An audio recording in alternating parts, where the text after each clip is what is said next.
The Ultimate Guide, ang sukdulang gabay.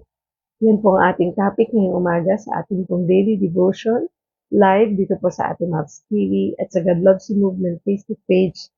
At ang ating pong verse na pagninilayan ngayong umaga ay ang Proverbs 16 verse 9.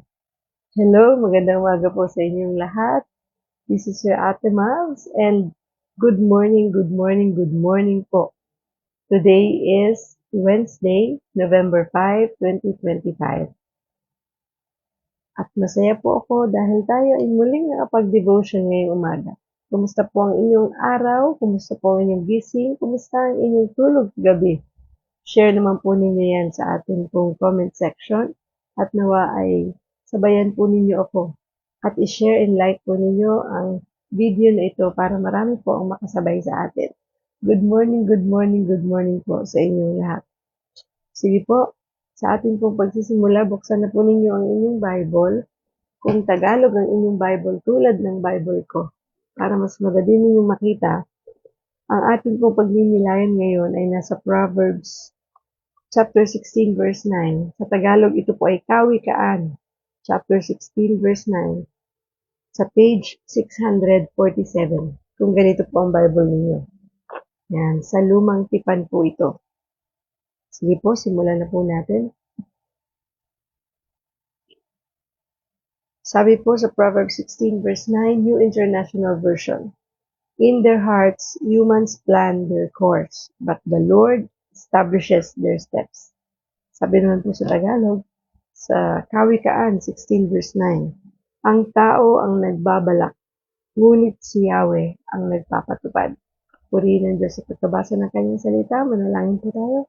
Panginoong Diyos na makapangyarihan sa lahat, pinupuri ka namin, pinasasalamatan ka namin sa umagang ito, Panginoon. Salamat sa paghising mo po sa amin. Puspusin mo kami, Panginoon, ng iyong espiritu at ng iyong pag-ibig at punuin mo kami ng kagalakan na mula sa iyo.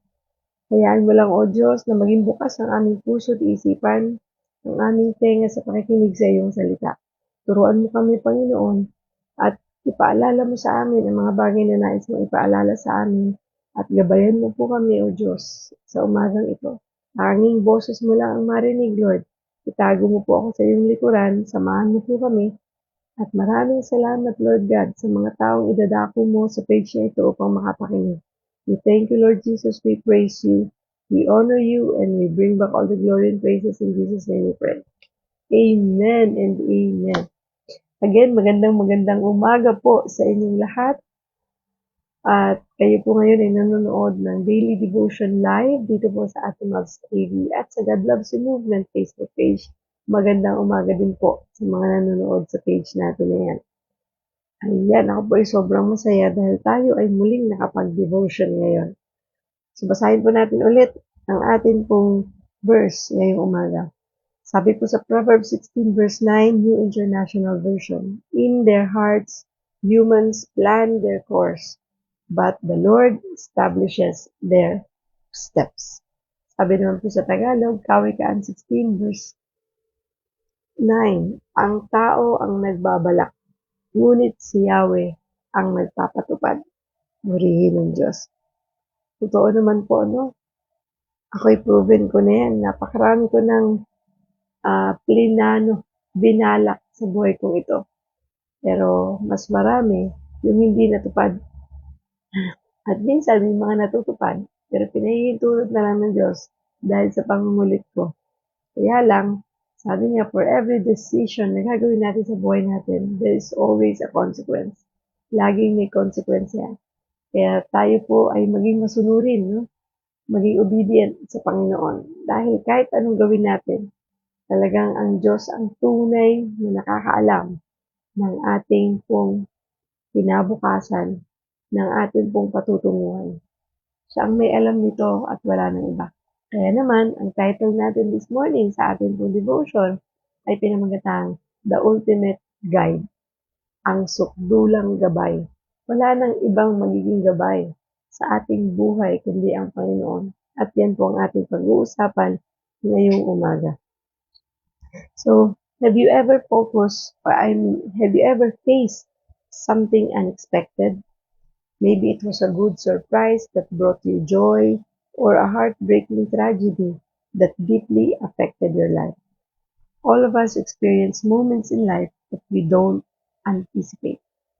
Naka-experience na ba kayo ng mga unexpected na bagay o pangyayari sa buhay niyo? Na akala mo okay na ang flow, okay na ang takbo, pero bigla-bigla merong mga bagay na hindi natin inaasahan ay nangyari na pwedeng ma-surprise tayo at magbigay sa atin ng kagalakan o maaaring makapag ah, bigay sa atin ng kalungkutan dahil kung hindi maganda ang nangyari. Tulad na lamang ng mga baha, no? Ako po hindi nanonood ng balita. Pero kahapon, nung ako'y nasa biyahe, nakasakay ako sa bus, may TV doon. So, napanood ko yung balita tungkol sa baha, no? Dahil sa Bagyong Pino. At nakita ko sa Cebu, yung ang tindi ng baha na nangyari sa isang subdivision doon na dati namang hindi nagbabaha ang subdivision na yon. Pero ngayon, sobrang ragasa nung tubig sa lugar nila to the point na yung mga kotse ay talagang inanod ng baha at nagpatong-patong na parang laruan. Malalaking laruan yung sasakyan. Sabi ko, grabe Lord, ganito na talaga katindi ang baha ngayon sa Pilipinas. Yung lugar na yun na according sa mga nakatira doon ay hindi talaga sila nakakaranas ng ganung klase ng pagbaha. Pero naranasan nila ngayon. Sabi ko, iba na po ang mga pangyayari, ano? Kaya ito yung mga sinasabi natin ng mga unexpected na pangyayari sa buhay. Siyempre, hindi ito nagdulot ng kagalakan sa mga tao, ano? Natakot sila. At siyempre po, naghatid to ng matinding tragedy sa buhay nila. Nalungkot sila at talaga naman pong nakakalungkot dahil yung mga sasakyan na lang, no? At dito rin natin makikita na talaga pong wala tayong magagawa sa buhay natin ito apart from the Lord. Kapag mangyari ang mga ganung bagay, walang pwedeng mag-control noon kundi ang Panginoon lang. Kahit marami pa tayong pera, marami pa tayong sasakyan, kahit maganda pa yung bahay natin, hindi po ito pwedeng pagbasihan o panghawakan upang tayo maligtas, upang tayo hindi mapasama sa ganong klase ng sitwasyon. Talaga pong walang hihigit sa ating Panginoon, no? Kaya po ang napakalaga, anuman ang ating unexpected na pagdaraanan sa buhay natin ito, ang importante ay kasama ba natin ang Panginoon sa pagharap natin sa mga pagsubok na ito. Dahil kahit ano ang ating kaharapin sa buhay, kapag kasama natin ang Panginoon, pagtatagumpayan natin ito kahit mabigat pa to, kahit matindi pa ang pagdaanan natin. Kasi kakampi natin ang Diyos at hindi tayo iiwan at hindi niya tayo kailanman pababayaan. Kakayanin natin na pagdaanan ito ng may katagumpayan. Kasi wala nang makaka-anticipate ito eh. Diba kahit alam natin may bagyo, pero hindi mo iisipin na yung lugar mo ay babahain ng ganong katindi. Wala pong nakakaalam. Tanging Diyos lamang. Kaya dapat pong sa Kanya lang tayo kumapit. Sa Kanya lang tayo magtiwala. Even though unexpected things will happen, we still make plans and dreams for our lives. At yan ay isang katotohanan. Ano pa man ang ating pagdaanan sa buhay, talagang lagi tayong magpaplano, mangangarap, aayusin ang buhay. We make plans for our future, education, family, community, career, or specific relationships. But we can never fully plan for the unexpected, since we cannot know the future. We don't even know what might happen in the next few minutes. Diba po? Kahit na ano pa ang ginagawa natin sa buhay natin. Although nagpaplano tayo, nangangarap tayo, pero hindi natin mapaplano kung ano yung mga unexpected. Kahit may natatandaan ko nung ako nagtatrabaho pa before, nasa planning department ako. So, syempre, nasa planning ka, lahat pinaplano, no? Yung gagawin, yung ilan yung ita-target na sa production. Pero kahit anong gawin mong pagpaplano, laging merong mga unexpected na mga pangyayari na along the way ay hindi mo makokontrol. At hindi nga natin alam kahit yung mangyayari na few minutes from now, di ba? Kahit mamayang gabi, bago tayo matulog, o yung pangyayari na, kagaya nung nangyari ng bagyo na to, imagine nyo, 4:00 ng madaling araw, ginising sila ng matinding baha dun sa Cebu. 1:00 nag-start ang ulan, 4:00 rumagasa ang baha ng madaling araw. Yun yung mga oras na natutulog tayo. Siyempre, mahimbing ka natutulog, wala ka namang ini-expect. Do alam mong umuulan, then alam mong safe ka dun sa bahay mo dahil matagal na panahon ka nakatira do, wala namang baha. Tapos bigla, unexpected, nangyari ang pagragasa ng tubig na talagang ikinagulat nilang lahat. Ang bilis-bilis daw ng pangyayari. So talagang wala pong pwedeng magsabi what will happen. Few minutes from now, few hours from now, few days from now, few weeks, di ba? So, araw-araw, minuto ng buhay natin. Wala tayong control dyan. Kahit ipagdasal pa natin, kahit na tayo ay nananampalataya sa Diyos, but still the control is in the hands of the Lord. Sa Kanya lang natin ipagkatiwala ang lahat ng mga pwedeng mangyari sa buhay natin. Sapagkat siya lang ang Diyos na tunay na nakakaalam kung ano ang mga mangyayari, even the unexpected. Kaya po, huwag tayong magbase lamang sa sarili nating kakayahan, sa sarili nating galing. Dahil maganda ang ating buhay, maganda ang ating tinatahak, successful tayo. Kasi alam mo, nung nakita ko yung mga sasakyan, mga bahay na nasira, binaha, gamit na nasira, puro material na bagay na talagang hindi mo pwedeng panghawakan. Dahil ang lahat ng yan ay nasisira, nabubulok, na pwedeng mawala na lang sa isang iglap, mawala ng silbi, di ba? Kaya kasi minsan, kaya tayo umiiyak pagka mga ganung pangyayari dahil nasira ang bahay, nasira ang mga gamit, nasira ang sasakyan, pero lahat ng yun, pinatutunayan lang ng Diyos na lahat sila'y temporary. Lahat sila'y pwedeng mawala sa isang iglap. Kaya't hindi yun ang dapat natin panghawakan sa buhay natin ito. Kung hindi ang pagtitiwala natin sa tunay na Diyos na siyang magliligtas at mag-iingat sa atin sa mga oras na daranas tayo ng ganong klase ng mga pagsubok sa buhay. Hindi po ba, no? Kasi dumating ako sa buhay ko before na sobra akong nakakapit sa mga material na bagay na meron ako. Kaya pag nawawala to, sobrang iniiyakan ko. Naalala ko talaga noon po, nung ako'y may sasakyan at binatak yung sasakyan namin. Alam niyo, para akong batang naglupasay sa iyak. Sabi ko, kapag naiisip ko ngayon yon, sabi ko, sobra naman akong nakakapit sa material na bagay na yun. Talagang ang feeling ko noon, para akong batang inagawan ng isang laruan. Isang napakalaking halagang laruan na iniyak ko talaga ng sobra yun. Dinibdib ko talaga yun at natanong ko talaga ang Diyos na bakit mo naman pinahintulot na binigyan ako ng ganun tapos bigla alisin mo rin pala sa akin. Kaya nung nakita ko yung napakaraming sasakyan na inagos ng baha at nagpatong-patong at for sure sira na yung mga yon, lalo na yung mga nalubog sa tubig. Sabi ko talagang walang halaga ang lahat ng ito. Everything is, sabi nga ni, sino po ba yung si Solomon, yung vanity, vanity, no? Ang lahat ng ito ay walang kabuluhan. Ang lahat ng meron tayong material na bagay walang kabuluhan. Anumang yamang meron tayo, lahat ng ito ay walang kabuluhan. Diba? Sa isang iglap, pwede lahat ito ay mawala. Kaya huwag nating ilagay ang puso natin doon. Dahil sabi niya, di ba, kung ano naman ang puso mo, ay siyang nagiging buhay mo. Parang kung nasaan ang kayamanan mo, nandun ang puso mo. Yun.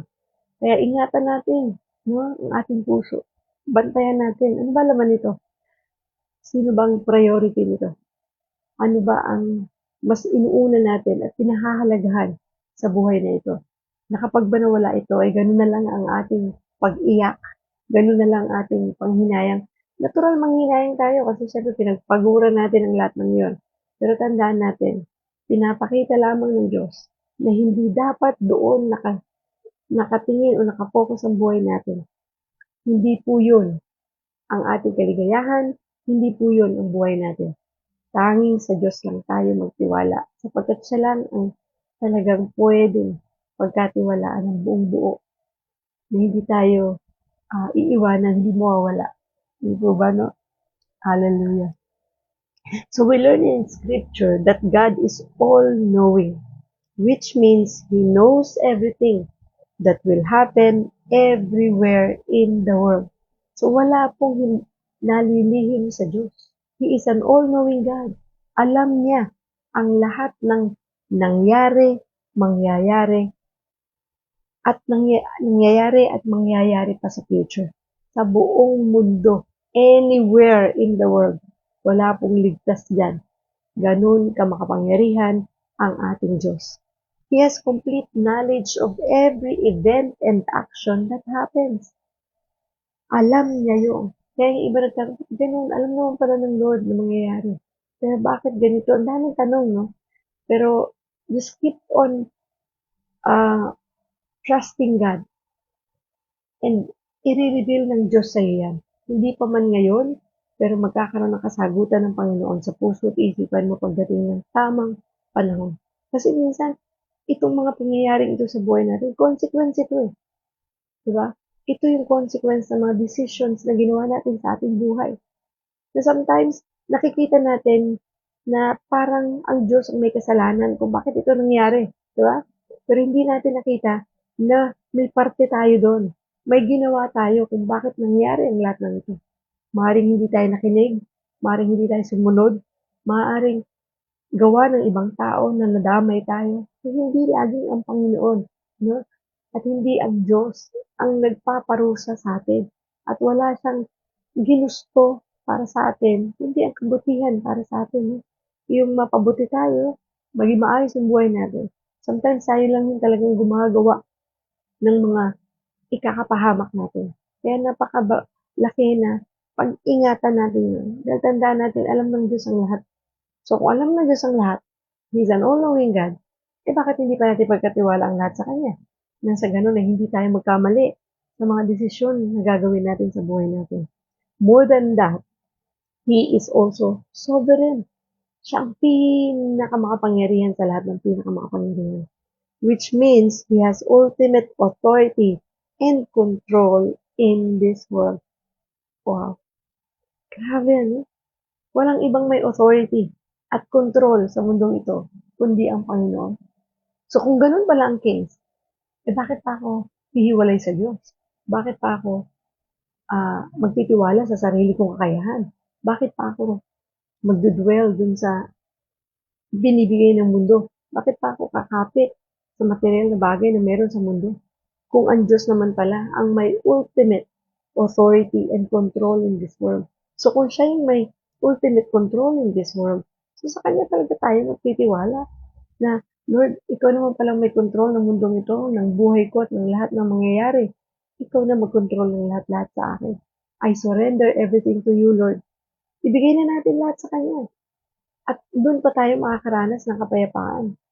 Di ba? Doon tayo makakaranas ng kagalakan na matagal na natin hinahanap sa puso natin. Na kahit dumaan tayo sa mga ganitong pagsubok, alam natin, kakayanin natin ito. At alam natin, hindi tayo pahintulutang mangyari yung ganun sa atin. It's because we trust in Him. Sa Kanya lang tayo nakatingin. Yun po yung gawin natin. Kasi, yun po, sa buhay kong ito, talaga sabi ko, Lord, sa dami ng pinagdaanan ko sa buhay, doon ko talaga na-realize na you are an all-knowing God. Alam mo lahat eh. Kasi marami akong ginawa sa buhay ko na ako ang desisyon na hindi ko kinukonsulta ang Panginoon. Maaaring kinonsulta ko siya, pero hindi ko siya pinakinggan. Di ba? Ganun naman tayo eh. Sometimes we ask for God's guidance, protection. Lord, tulungan mo kami. Lord, meron akong ganitong gagawin. Pero hindi natin hinihintay yung sagot ng Diyos, yung approval niya, confirmation niya, kung talaga bang gusto niya rin yung gusto mo. Pinangungunahan natin siya. Kaya naman, kung ano man yung consequence, dun sa mga decisions na ginawa natin, talagang tayo ang magsasuffer niyan. Kasi hindi natin hinintay ang sagot ng Diyos. Di ba? Kasi sometimes akala natin tayo may control ng buhay natin. Wala tayong control ng sinasabi dito. He has the ultimate authority and control in this world. Sa mundong ito. Unang-una, bakit? Siya naglikha nito eh. Siya naglikha sa'yo at sa akin. Alam niya ang bilang ng buhok natin. Simula ulo hanggang paa, alam niya kung anong meron sa atin, ano ang mangyayari sa atin. Kaya naman, please, ibigay na natin ang lahat-lahat sa Panginoon. Nang sa ganon, maging maayos ang takbo ng buhay natin. Dahil, di ba po, no? Parang sabi na, marami tayong pinagkakatiwalaan sa buhay natin ito. Pero bakit hindi natin kayang ipagkatiwala ang buhay natin sa Panginoon? Na siyang naglikha sa atin, na siyang nag-o-orchestrate ng buhay natin, na siyang nag-design ng buhay natin, ng future natin, ng lahat-lahat ng meron sa mundong ito. Diba po, no? Sabi nga, pag sasakay ka ng eroplano, sobrang pagtitiwala mo sa piloto na ikaw ay ihahatid nito sa pupuntahan mo. Makakatulog ka, bus man yan, eroplano man yan, jeep man yan. Minsan ang sarapan ng tulog mo dahil alam mo na ikaw ay ihahatid ng driver na yan sa patutunguhan mo. So, ganun din sana, no? Yung pagtitiwala na ibinibigay natin sa ating Panginoon. Lalo pat higit siya yung naglikha sa atin. Di ba po? No? Grabe. And that means that even though we make our own plans, God is ultimately the one who directs our steps. Yun yung sinabi dun sa ating verse na uusapan sa Proverbs 16 verse 9. Yeah? Kahit na hindi naman sinasabing hindi na tayo magpaplano sa buhay natin ito. Pero dapat, yung plano natin ay ipagpasa Diyos mo. Tandaan natin, siya pa rin na may kapangyarihan patungkol dyan. Kaya maraming taong nade-depress. Maraming taong nalulungkot. Kasi sometimes, linano nila ng sobrang ganda yung buhay nila. Pero hindi yun ang nangyari. Kaya maraming taong nadidisappoint, nade-depress, nagkaka-anxiety kasi parang sumama ang loob nila. Dahil hindi ito yung plano ko, pero bakit ito ang nangyari? Nagiging napakalaking question ito sa buhay nila. At hindi nila yung matanggap. Kaya sa hindi nila pagtanggap, nagkakaroon sila ng anxiety. Nagkakaroon sila ng alalahanin. Natatakot sila. Di ba? At nauuwi ito sa depression. At nauuwi ito sa mga disappointments. Sinisisi ang sarili. Nagagalit sa mundo. Kaya tuloy, hindi na nagiging maliwanag yung kinabukasan. Hindi na nila nakikita na mayroon pang magandang naghihintay sa kanila sa piling ng Diyos. Na mayroon pang mas magandang plano ang Diyos para sa kanila. So, anong ginagawa ng iba? Dahil yung iba nahihiya dahil yung plano nila, brinodcast na nila. Dahil alam nila magiging successful ito. Tapos hindi nangyari. So, ano nangyari? Sa iba, bumibigay, nag-give up. Binabawi na nila yung buhay nila. Papakamatay na lang. Kasi sa kahihiyan. Hindi na nila kayang harapin ang buhay na meron sila. Dahil napuno na sila ng takot. Napuno na sila ng pangamba. Napuno na sila ng pag-aalala. So, para wala na lang at matapos na lang ang lahat ng ito, wawakasan na nila ang buhay nila. Which is wrong. Diba? Meron pang mas magandang plano ang Diyos sa buhay mo at sa buhay ko. Hindi man nangyari yung gusto mong mangyari, pero tandaan mo, mayroong Diyos na mas nakakaalam ng kinabukasan mo. Doon ka kumapit. Siya yung makapangyarihang Diyos eh. Siya yung ultimate authority and may control ng buhay mo at ng lahat na mangyayari sa'yo. So, bakit hindi mo pagkakatiwala sa Kanya? Na Lord, hindi man nangyari yung plano ko, alam ko may mas maganda kang plano para sa akin. Kaya nga po, huwag tayo masyadong kumapit sa galing natin, sa talino natin, at sa plano natin. Magplano man tayo, pero ipagdasal mo yan. Idulog mo yan sa Diyos. I-surrender mo yan sa Diyos. Sabihin mong, Panginoon, itong aking mga planong, ito'y plano ko. Pero kung hindi mo kalooban to, at hindi itong plano mo, huwag mong hayaang mangyari. Yung plano mo pa rin ang siyang masunod. Diba? Kasi wala nang tayo alam eh. pinagpaplano tayo ng Diyos, yes, tama yun. Eh, paano kung yung plano mo dahil pinagdasal mo, itugma pala sa plano ng Diyos? Wow, perfect. Di ba? Parang, thank you, Lord. Makikita mo talaga yung resulta nito. Mai-enjoy mo at ng iyong buong pamilya. Kasi tumugma. Dahil hiningi mo muna sa Diyos. Ipinanalangin mo. Hindi mo siya pinangunahan. Di ba po, no? Sabi ko lang, thank you. Napakabuti mo at ang ganda ng mensaheng ito para sa amin lahat. He has the power to change the direction of our lives. Pati yung kapangyarihan baguhin ang direksyon ng buhay natin, meron siya nun. At siya lang ang may kakayahang gawin yun. Kaya nga po ako, proven and tested ko rin. Kasi ako, simula pa noon, ang hilig-hilig ko magplano. Ang hilig-hilig kong, ito gusto ko, ito gagawin ko, ito. Ang pinaplano ko naman po yung future ko, yung akin. Hindi ko pinaplano yung para sa mga anak ko. Although may plans ako for them, pero kung ano pa rin yung gusto nila, yun ang masusunod. Kasi buhay nila yun. Gagabay lang ako bilang magulang. Hindi namin, kami mag-asawa, hindi namin po iniisip yun na pakikialaman namin anong plano ng aming mga anak. Kami nandun lang to guide them, to give them advices, to support them, pero not na i-manipulate namin sila. Doon po kami sa bagay na yun nagkakasundong mag-asawa. Marami kami hindi pinagkakasunduan eh. Pero pagdating po sa gano'n, magkasundo kami doon. Kasi we believe na, lalo na pagka mayroon ng sariling desisyon ng mga bata, lalo na pag sila na yung mag-high school na, magka-college na, may sarili ng mga desisyon yan. At ayaw na nila ng pinakikialaman sila. So, hindi natin sinasabi na pababayaan na natin sila. Hayaan natin silang mag-decide on their own.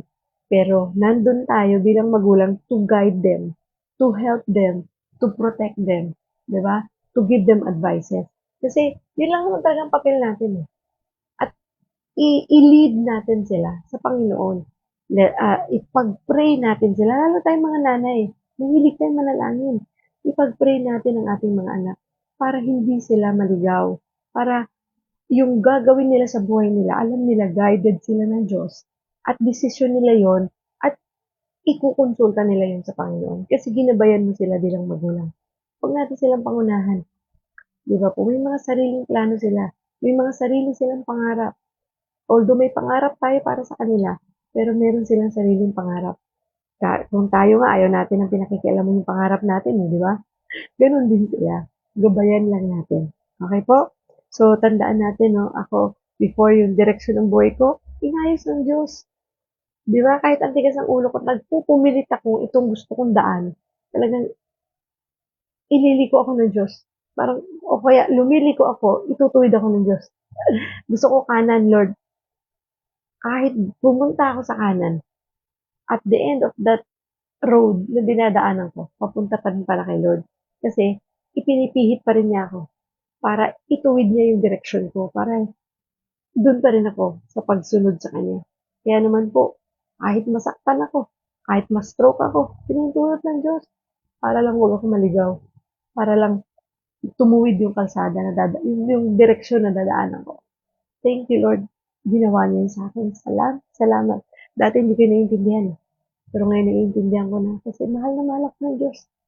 Maraming masasakit na pangyayari ang dinaanan ko sa buhay ko. Pero dahil mabuti ang Diyos, doon pa rin pala ako sa direksyon na gusto niya para sa akin. And this time, sunod na ako. Ayoko na. Ayoko na makipagtalo kay Lord. Siya lang masusunod sa buhay ko. So, sabi dito, have you ever submitted those plans to God in prayers? Pinagdasal mo ba yung mga plano mo sa buhay mo? This doesn't mean that you shouldn't make plans for your life, but rather, whatever you plan should not come before God's plans for your life. So, yung sinabi natin kanina, no? Na dapat yung plano mo ay i-align mo sa plano ng Diyos. Although hindi mo alam kung ano talaga. Diba? Pero alam, may mga ideas na tayo. When you read the Bible, pag nagbabasa ka ng Bible, you will know ano ba ang gusto ng Diyos para sa akin. May guide na. Kaya nga ito yung manual ng buhay natin. Guide natin to. So, wag natin hindi babasahin. Kasi dito natin makikita na naka-align ba ako sa plano ng Diyos para sa akin? Kasi kung di natin yan babasahin, maliligaw ka talaga. Ito yung compass natin. So please read your Bible every day. Meditate on it day and night. Kailangan natin matutunan yan. Kasi siya ang mangungusap sa atin para yung plano mo sa buhay mo, magkadireksyon. Hindi ka maliligaw. Tutulungan ka ng Diyos. Kung mali man yung plano mong ginagawa, agad-agad, sasabihan ka na niya through His Word kasi nagbabasa ka ng Bible, ng salita niya. Gagabayan ka na kagad, hindi ka na niya pahintulutang makarating doon para pumalpak ka pa. Kasi ako po noon, although nagbabasa ako ng Bible, pero trip-trip lang. Sorry po. Yung bang kung kailan ko lang gusto, pag napipilitan lang ako, pero mas madalas yung hindi ako nagbabasa. At pag nagdadasal ako sa plano ko, sorry po, pero talagang sinasabi ko na, Lord, ito talaga yung gusto ko. Hindi mo man to gusto, pero gagawin ko to. Ganun katigas ang ulo ko noon. Kaya po, pumapalpak ako madalas. Kaya nga, ngayon, Lord, hindi na, ayoko na.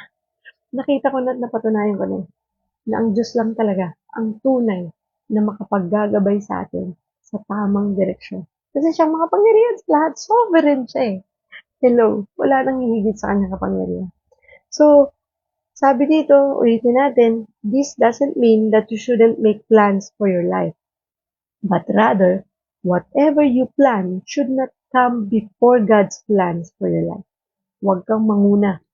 Ipagdasal mong lahat. Idulog mong lahat sa Diyos. At humingi ka ng confirmation through His Word. Magbasa ka ng Bible. Huwag tayong lilipas ang buong maghapon na hindi ka nagbabasa. Kaya nga po, dito sa ating devotion, di ba? Aside sa verse na ating binabasa, I encourage you to read the whole chapter. Kung ang ating binasa ngayon ay Proverbs 16 verse 9, basahin mo yung buong chapter 16 para mas maunawaan mo at magabayan ka sa ating pinag-aaralan ngayon. Sa totoo lang yung chapter 16 na to, yung binasa ko to, ang daming ituturo nito sa atin. Kita nyo ha, isang example dito. Sabi sa chapter 16 verse 3, magkatiwala mo kay Yahweh ang iyong mga gawain at magtatagumpay ka sa lahat ng iyong mga layunin. Anong sabi niya? Sa lahat. So, niya sinabing sa iba, sa ibang bahagay, o sa ibang hindi. Sinabi niya sa lahat. Kapag ipinagkatiwala mo kay Yahweh ang iyong mga gawain. Ano pa sabi niya? Kinamumuhian ni Yahweh ang lahat ng mayayabang at sila'y tiyak na paparusahan. Ano yung mayayabang? Naging mayabang ako. Dahil pinangunahan ko ang Diyos eh. Pride yun. Mas magaling ako kaysa sa Diyos. Feeling ko ako may kontrol ng buhay ko. Kayabangan yun. Anong sabi niya sa verse 5? Kinamumuhian ni Yahweh ang lahat ng mayayabang at sila'y tiyak na parurusahan. O di ba naranasan ko kaparusahan? Yung hindi ko dapat daanan, dinaanan ko. Ang bigat ng buhay. Nawala ang lahat sa amin. Ang tigas ng ulo eh. Di ba? Kasi sinabi na nga niya eh. Feeling ko kasi magaling ako eh. Lahat kaya ko. At ano pa ang sabi niya? Kung ang buhay ng tao ay kalugod-lugod kay Yahweh, maging ang mga kalaban sa kanya'y makikipagbati. Wala kang magiging kaaway. Lahat aayon sa'yo. Walang hindi kakampi sa'yo kasi kalugod-lugod yung mga bagay na gusto mong gawin at naaayon yun sa kalooban ng Diyos. Kaya maraming planong tao. Pansin mo na kagad eh.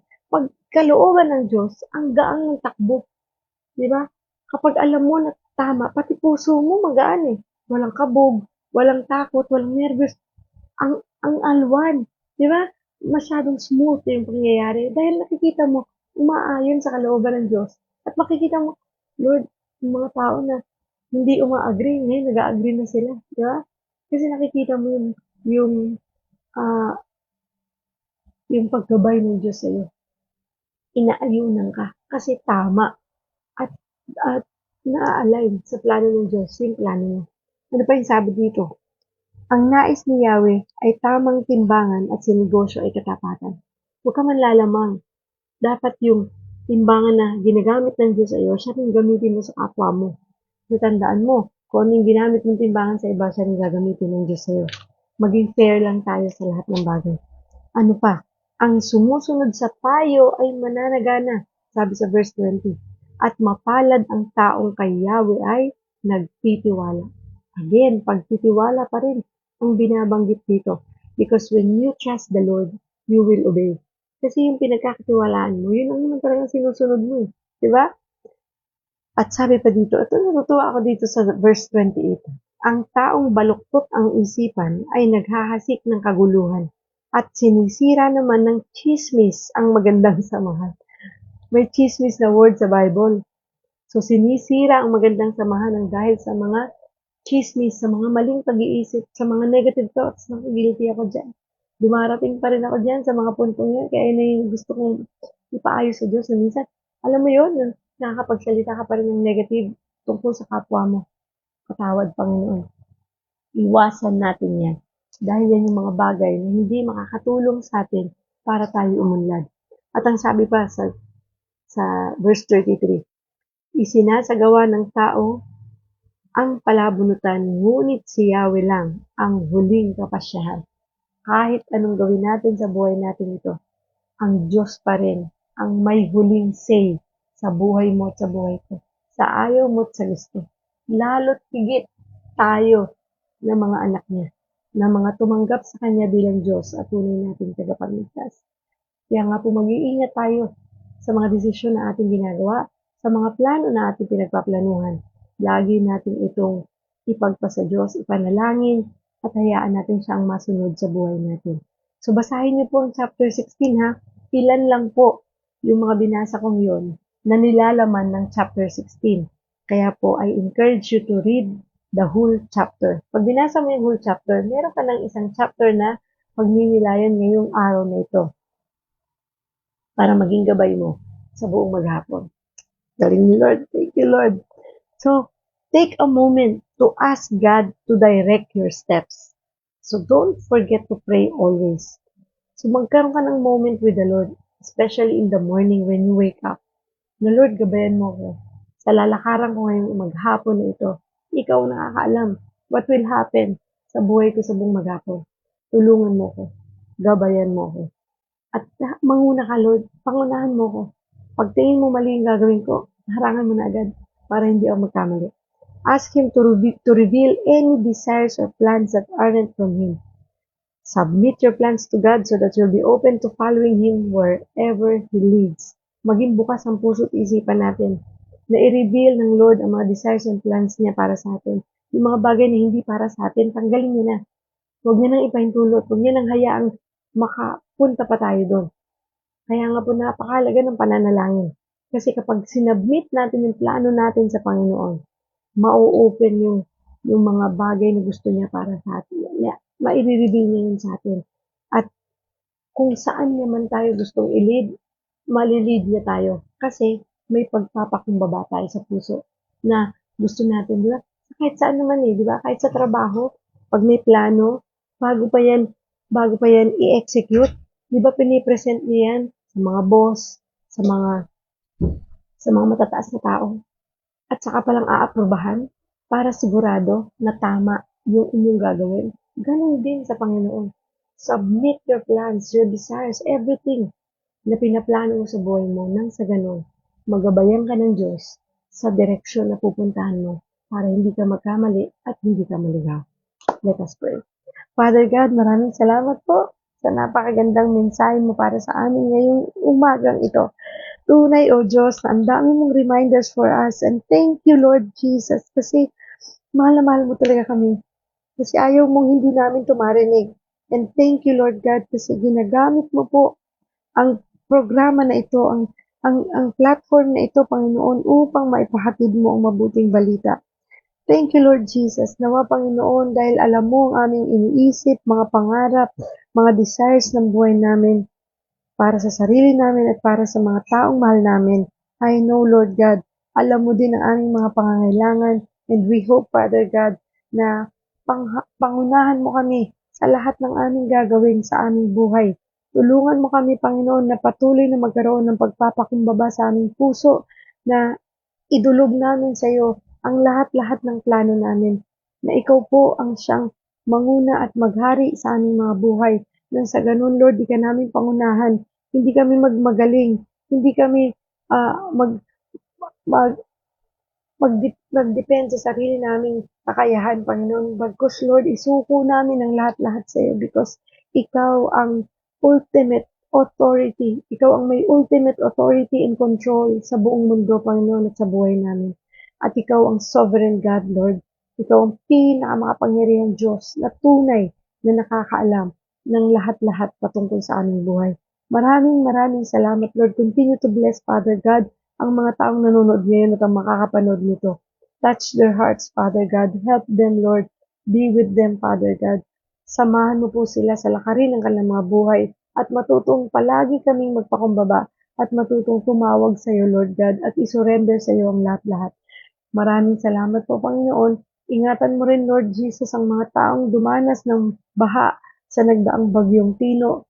At sa meron pa, Panginoon, na darating na bagyo, sabi ng balita. Pero naniniwala kami, Lord, na ikaw pa rin ang siyang makapangyarihang Diyos na mag-iingat sa bawat tao sa buong mundo, sa bawat tao sa Pilipinas na makararanas ng bagyong ito. Bigyan mo po kami, Panginoon, ng comfort na magmumula sa iyo. I-comfort mo kami, Panginoon, at ipaalala mo sa amin, Lord God, ang mga pangyayaring ito na tunay na ikaw lang talaga ang may control sa lahat ng bagay sa buhay namin. Tulungan mo kami, Panginoon, na patuloy na magtiwala sa iyo lang maniwala, sa iyo lamang umasa, sa iyo lang umangkla, Panginoon, sa buhay namin. Maraming salamat po, Panginoon. Continue to bless Ate Mavs TV family, God Loves You Movement Ministry, God First Christian Ministry International, at yung event na paparating ngayon, December, Lord, para sa God First. Kayo po ang manguna, Panginoon. Ikaw po, Lord, ang siyang maramdaman, makita namin sa event na yon. At tulungan mo po, Panginoon, ang mga organizers nito na maging maayos ang lahat-lahat, Panginoon, at maayon sa iyong kalooban ng mangyayari. Thank you, Jesus. Thank you, Father God. I-bless mo rin po, Lord, ang Global Life University na kung saan maraming taong nahihikayat mag-aral ng iyong salita. Gamitin mo po ang school na to upang maging daan sa mga tao na makakilala at lalo pang lumalim sa iyo, Panginoon. Thank you, Jesus. Thank you, Father God. We love you, Lord. We praise you, Jesus. We honor you. Nawa, O Diyos, itinataas ko rin sa iyo mga taong hindi pa nakakilala sa iyo. Abutin mo sila, Panginoon. Gumamit ka ng mga tao na siyang magiging daan upang sila'y makakilala sa iyo. Sa mga mahal namin sa buhay, kaibigan, kakilala, Panginoon. Gamitin mong platform na ito, Panginoon, upang maging daluyan ng pagpapala sa mas marami pang tao. We love you, Lord Jesus. Idinudulog namin, isinusuko namin sa iyo lahat ng plano namin for this day, Lord. Plano namin for tomorrow, for every day in our lives, Lord God. Maraming salamat po. We love you, Jesus. We praise you and we honor you. And we bring back all the glory and praises in Jesus' name we pray. Amen and amen. Maraming salamat po sa inyong lahat ng mga nanood ngayong araw na to. Pagpalain po kayo ng Diyos at huwag tayong bibitiw sa ating pananampalataya. Kapit lang sa ating Diyos na buhay.